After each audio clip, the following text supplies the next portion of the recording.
दुनिया की बात नहीं हो रही। और उस विमान को उड़ाते उड़ाते 1500 फीट तक वो लेके गए। फिर उसके बाद उन्होंने उसको उतारा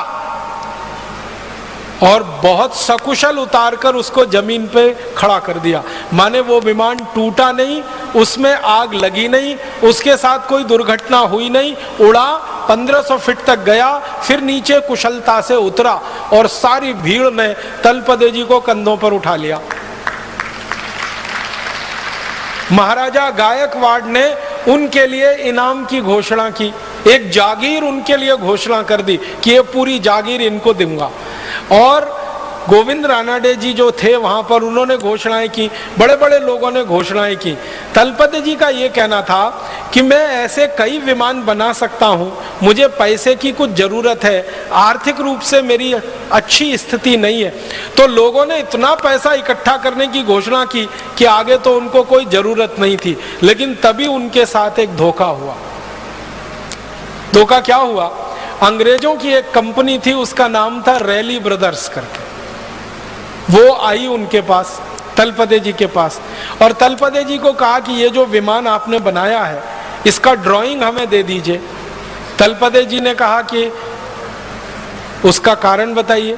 तो उन्होंने कहा कि हम आपकी मदद करना चाहते हैं, आपने ये जो आविष्कार किया है इसको सारी दुनिया के सामने लाना चाहते हैं, आपके पास पैसे की बहुत कमी है, हमारी कंपनी काफ़ी पैसा इस काम में लगा सकती है, लिहाजा हमारे साथ आप समझौता कर लीजिए और इस विमान की डिज़ाइन दे दीजिए। तलपदे जी भोले भाले सीधे साधे आदमी मान गए और कंपनी के साथ उन्होंने एक समझौता कर लिया। उस समझौते में रैली ब्रदर्स जो कंपनी थी, इसने क्या किया, पूरा विमान का मॉडल उनसे ले लिया और ड्राइंग ले ली, डिज़ाइन ले ली, और उसको लेकर ये कंपनी लंदन चली गई। और लंदन के बाद उस समझौते को वो कंपनी भूल गई और वही ड्राइंग और वही डिज़ाइन फिर अमेरिका पहुंच गई। फिर अमेरिका में राइट ब्रदर्स के हाथ में आ गई। फिर राइट ब्रदर्स ने वो विमान बना के अपने नाम से सारी दुनिया में रजिस्टर करा लिया। और तलपदे जी की गलती क्या थी? उनको चालाकी नहीं आती थी, ज्ञान तो बहुत था उनके पास।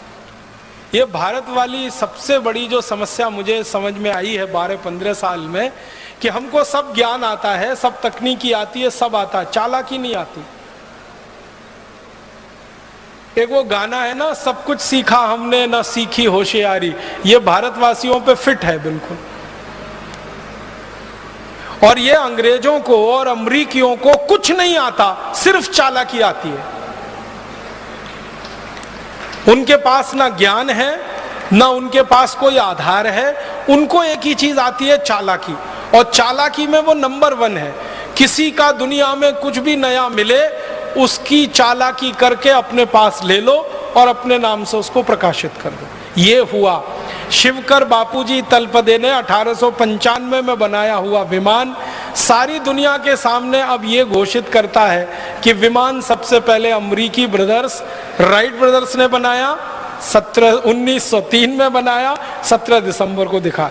उससे कई साल पहले, अगर आप साल ही जोड़ेंगे तो कम से कम 8 साल पहले भारत में विमान बन चुका था और सारे देश के सामने वो दिखाया जा चुका था। अब हमें इस बात के लिए लड़ाई करनी है अमरीकियों से और यूरोपियन लोगों से कि ये तो हमारे नाम ही दर्ज होना चाहिए। और रैली ब्रदर्स कंपनी ने जो बेईमानी और बदमाशी की थी समझौते के बाद, उसका उस कंपनी को हर्जाना देना चाहिए, क्योंकि समझौता करने के बाद बेईमानी की थी।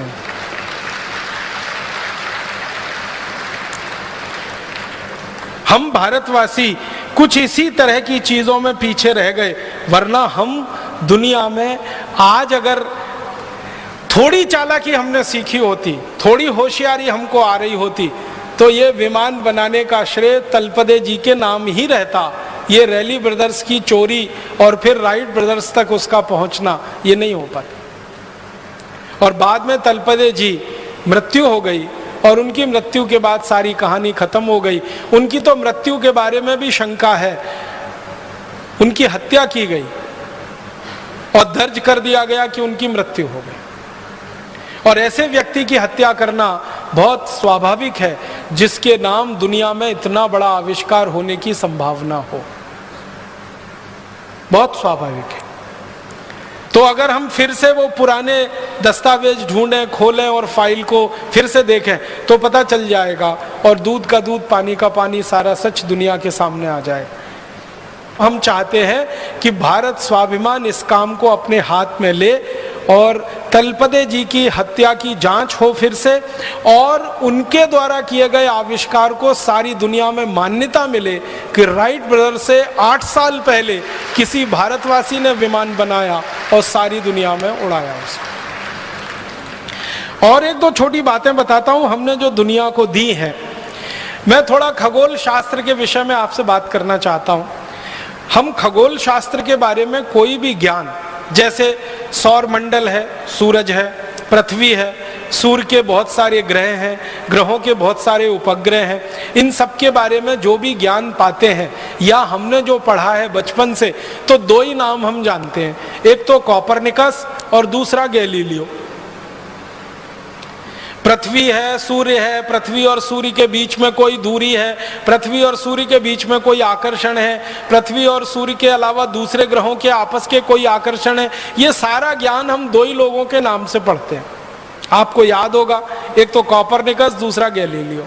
कोपरनिकस के ज्ञान के आधार पर हम पढ़ते हैं पृथ्वी सूर्य के चारों तरफ चक्कर लगाती है, पृथ्वी अपनी धुरी पर भी घूमती है, सूर्य के चारों तरफ भी घूमती है। अपनी धुरी पर घूमने से ये होता है, सूर्य के चारों तरफ घूमने से ये होता है। ये सब बचपन से हम पढ़ते आए कोपरनिकस के नाम से या तो गैलीलियो के नाम से। अभी पता चल रहा है वो ये कि कोपरनिकस और गैलीलियो तो पैदा भी नहीं हुए थे, उसके हजारों साल पहले ये ज्ञान और ये सूत्र और ये सिद्धांत भारत के सामने प्रस्तुत किए थे एक महान व्यक्ति, उनका नाम था महर्षि आर्यभट्ट। उन्होंने सबसे पहले दुनिया को बताया कि ये सौर मंडल में सूरज स्थित है और स्थिर है, पृथ्वी जो है स्थिर नहीं है, वो घूम रही है सूरज के चारों तरफ और वो अपने अक्ष पर भी घूम रही है। ये सबसे पहले महर्षि आर्यभट्ट ने सारी दुनिया को बताया। उसके बाद उन्होंने जो सूत्र दिए, उन सूत्रों के आधार पर पृथ्वी और सूर्य के बीच की दूरी निकाली गई और आप हैरान हो जाएंगे, महर्षि आर्यभट्ट ने जो दूरी निकाल के दे दी, वो दूरी को आज तक दुनिया का कोई खगोल शास्त्री चुनौती नहीं दे पाया, आज तक नहीं दे पाया।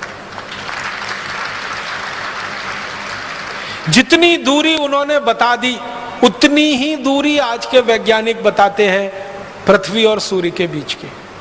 और तीसरी महत्व की बात महर्षि आर्यभट्ट ने जो सारी दुनिया को बताई वो ये कि सूर्य जो है ये निरापद नहीं है, इसमें बहुत सारे काले धब्बे हैं, और ये काले धब्बे की जो थ्योरी है इसको स्टीफन हॉकिंग्स नाम के एक आधुनिक वैज्ञानिक ने अपने नाम से लिखवा लिया है और वर्ड पेटेंट ले लिया है, ब्लैक होल थ्योरी। आप में से कुछ लोग अगर थोड़ा फिजिक्स पढ़े होंगे तो आपने पढ़ा होगा ब्लैक होल थ्योरी। ये ब्लैक होल थ्योरी को सारी दुनिया मानती है, स्टीफन हॉकिंग्स की खोज है ब्लैक होल्स थ्योरी। लेकिन महर्षि आर्यभट्ट ने स्टीफन हॉकिंग्स के जन्म से हजारों साल पहले बता दिया कि सूरज निरापद नहीं है, इसमें ब्लैक होल्स हैं, काले विवर हैं, और वही उसके जीवन का कारण है। इसके बाद और एक महत्व की बात जो सारी दुनिया में महर्षि आर्यभट्ट ने बताई, जिसको दूसरे लोग अपने नाम से प्रकाशित करते रहे हैं, वो ये कि हमारा जो सूर्य है और सूर्य के साथ दूसरे ग्रहों की जो स्थिति है, तो सारे ग्रह सूर्य के प्रकाश से प्रकाशित हैं। दूसरे ग्रहों के पास अपना कोई प्रकाश नहीं है, सूर्य के प्रकाश से ही वो सब प्रकाशित हैं। वो चाहे शनि हो, चाहे बुध हो, चाहे शुक्र हो, चाहे चंद्रमा हो, चाहे मंगल हो, ये सब सूर्य के प्रकाश से प्रकाशित है। सारी दुनिया को सबसे पहले महर्षि आर्यभट्ट ने बताया है। और इससे भी गहरी बात मैं आपसे कहता हूं, महर्षि आर्यभट्ट ने पता नहीं कैसे हजारों साल पहले कोई दूरबीन बनाई होगी तभी ये बता सकते, नहीं तो सवाल ही नहीं। महर्षि आर्यभट्ट ने बताया कि शनि के 5 उपग्रह हैं, पूरी दुनिया को पता चला।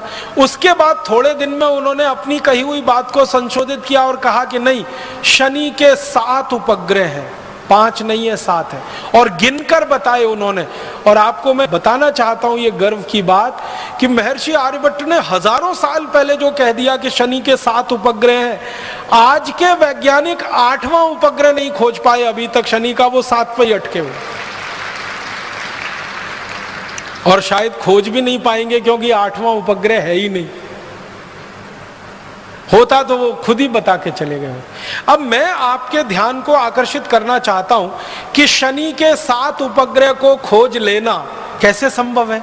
बिना दूरबीन के तो सवाल ही नहीं उठता, हो ही नहीं सकता। इसका माने बहुत साफ है कि महर्षि आर्यभट्ट ने दुनिया की सबसे पहली दूरबीन बनाई होगी और उससे देखकर यह बताया होगा, और सारी दुनिया में दूरबीन बनाना लोगों ने उसकी नकल करके सीखा होगा। महर्षि आर्यभट्ट ने एक पुस्तक लिखी है, बड़ी पुस्तक है, बृहद संहिता उसका नाम है, और एक दूसरी पुस्तक है आर्यभट्ट संहिता उसका नाम है। इन दोनों पुस्तकों में सैकड़ों नहीं हजारों सूत्र हैं सूरज के बारे में, चंद्रमा के बारे में, और दूसरे ग्रहों के सूरज के अंतर संबंधों के बारे में। और आप जानते हैं सबसे पहले दुनिया में ग्रहण के बारे में, चंद्र ग्रहण होगा, सूर्य ग्रहण होगा, इस तिथि को होगा, इस दिनांक को होगा, इस साल में पड़ेगा, ये सारे के सारे ठीक ठीक गणनाएं सबसे पहले शुरू किया महर्षि आर्यभट्ट ने। महर्षि आर्यभट्ट की शुरू की गई गणनाएं चंद्र ग्रहण की, सूर्य ग्रहण की, हजारों साल बिल्कुल सच साबित हुई है, और उसके आधार पर पंचांग विकसित हुआ।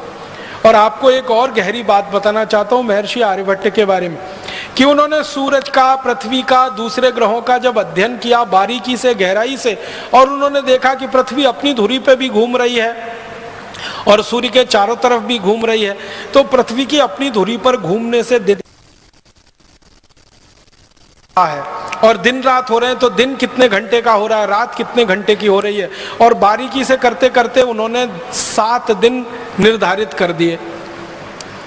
और वो 7 दिन है रविवार, सोमवार, मंगलवार, बुधवार, बृहस्पतिवार, शुक्रवार, शनिवार। ये जो 7 दिन महर्षि आर्यभट्ट ने हजारों साल पहले निश्चित कर दिए, सारी दुनिया अभी तक 8वां दिन नहीं खोज पाई।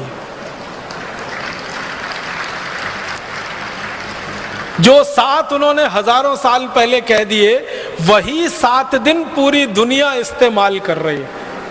और आपको हैरानी होनी चाहिए ये जानकर कि कोई क्रिश्चियन है तो, कोई मुसलमान है तो, कोई यहूदी है तो, कोई बौद्ध है तो, कोई पारसी है तो, कोई हिंदू है तो, या किसी भी संप्रदाय का है, वो इन्हीं 7 दिनों को मानता है।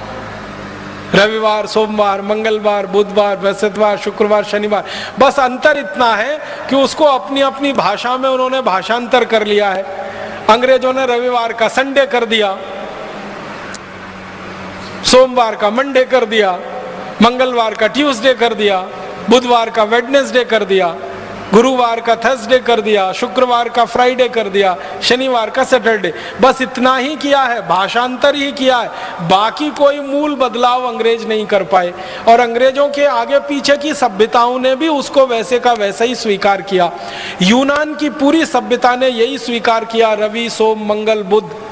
मेसोपोटामिया की सभ्यता ने यही स्वीकार किया, बेबीलोनियन की सभ्यता ने यही स्वीकार किया। दुनिया में जो बड़ी बड़ी सभ्यताएं मानी जाती हैं, सब में ये रवि, सोम, मंगल, बुध, बृहस्पति, शुक्र, शनि ही है। और ये भारत की देन है सारी दुनिया की सभ्यताओं को, जिसमें वो एक कदम भी आगे हमसे बढ़ नहीं पाए हैं। जितना हमने खोज के बता दिया, वहीं पर पूरी दुनिया रुकी हुई है अभी तक। बहुत बड़ा योगदान है महर्षि आर्यभट्ट का इस खगोल शास्त्र की दुनिया में। और एक दो छोटी बातें बताता हूं कि महर्षि आर्यभट्ट का एक और बहुत बड़ा योगदान है सारी दुनिया के लिए, गणित का। गणित के बारे में 2-3 रोचक तथ्य मैं आपको कहना चाहता हूं। गणित में जो त्रिकोणमिति होती है ना, आपने तो पढ़ा होगा बचपन में, हम लोग अंग्रेजी में उसको ट्रिग्नोमेट्री कहते हैं। ये जो त्रिकोणमिति है, ये जो ट्रिग्नोमेट्री है, ये महर्षि आर्यभट्ट की खोज है। उन्होंने सबसे पहले त्रिकोणमिति दिया है पूरी दुनिया को जानने, समझने और सीखने के लिए। और आप जानते हैं इसी त्रिकोणमिति को आधार बनाकर दुनिया में सारा निर्माण कार्य चलता है। त्रिकोणमिति अगर आप जानते नहीं हैं तो आप किसी भी निर्माण कार्य में लग नहीं सकते। तो सारी दुनिया के निर्माण कार्य का आधार और पृष्ठभूमि महर्षि आर्यभट्ट की देन है। त्रिकोणमिति जो उन्होंने समझाई सारी दुनिया। गणित में त्रिकोणमिति का आविष्कार भारत में हुआ है। फिर इसी तरह एक महान महर्षि हुए भास्कराचार्य। उन्होंने गणित की सबसे पहली पुस्तक लिखी लीलावती, जिसका नाम लीलावती जो थी वो महर्षि भास्कराचार्य की बेटी थी। तो अपने बेटी के नाम पर, बेटी को जो सिखाते थे गणित में, वही सब उन्होंने लिखा पुस्तक में। और लीलावती के बारे में कहा जाता है कि वो इतनी कुशाग्र बुद्धि थी, इतना तीव्र बुद्धि वो बेटी थी कि पेड़ के पत्ते गिन सकती थी। और जब भी उसको पेड़ के पत्ते गिनने के लिए कहा गया तो वास्तव में उतने ही पत्ते निकलते थे जितने होते थे। और उसको कहा जाता था कि तुम्हारी बुद्धि बहुत तेज चलती है, तो कहती थी वो पिताजी की कृपा है, उन्होंने मुझे गणित सिखाया। पेड़ के पत्ते गिन लेना कोई आसान काम नहीं है, ये कुछ ऐसा ही काम है कि आसमान में तारे गिन लेना। और लीलावती इसमें सिद्धहस्त थी। उस लीलावती के नाम से पुस्तक प्रकाशित हुई, महर्षि भास्कराचार्य की गणित की पहली पुस्तक। और सारी दुनिया ने उस पुस्तक को आधार बनाकर अपने यहाँ गणित का कोर्स बनाया है, सिलेबस बनाया। आपको हैरानी होगी जानकर दुनिया के बहुत सारे देशों ने अपने गणित का सिलेबस लीलावती के आधार पर बनाया। ऐसे एक महान हमारे देश में गणितज्ञ हुए, उनका नाम था महर्षि ब्रह्मगुप्त।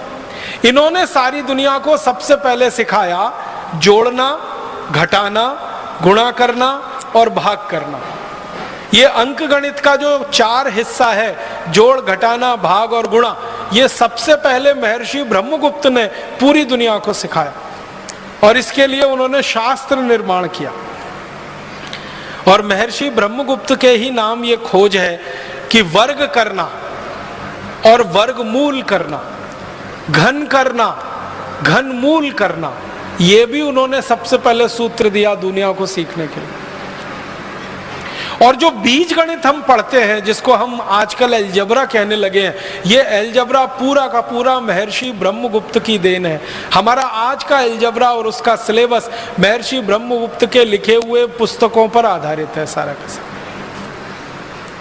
इसी तरह से एक प्रमेय होती है, एक थ्योरम है, वो हम लोग पढ़ते हैं बचपन में, 9वीं 10वीं कक्षा से लेके 12वीं तक हम उसका इस्तेमाल करते हैं।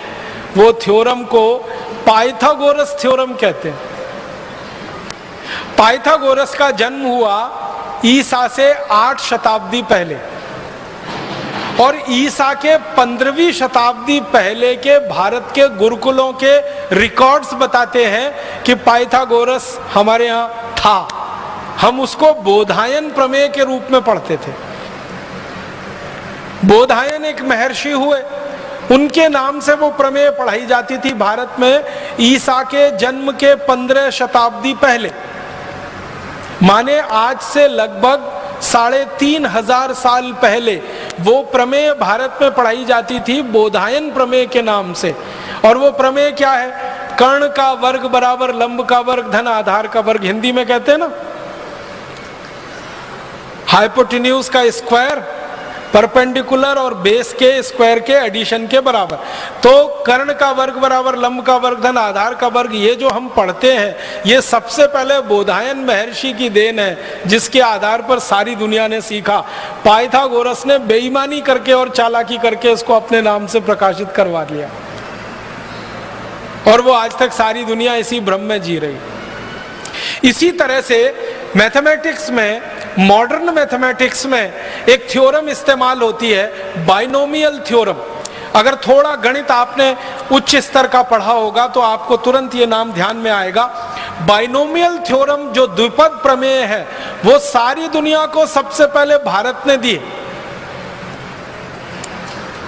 और ये बाइनोमियल थ्योरम भी महर्षि आर्यभट्ट की देन है सारी दुनिया में। और इसी तरह से हमारे भारत में एक विषय चलता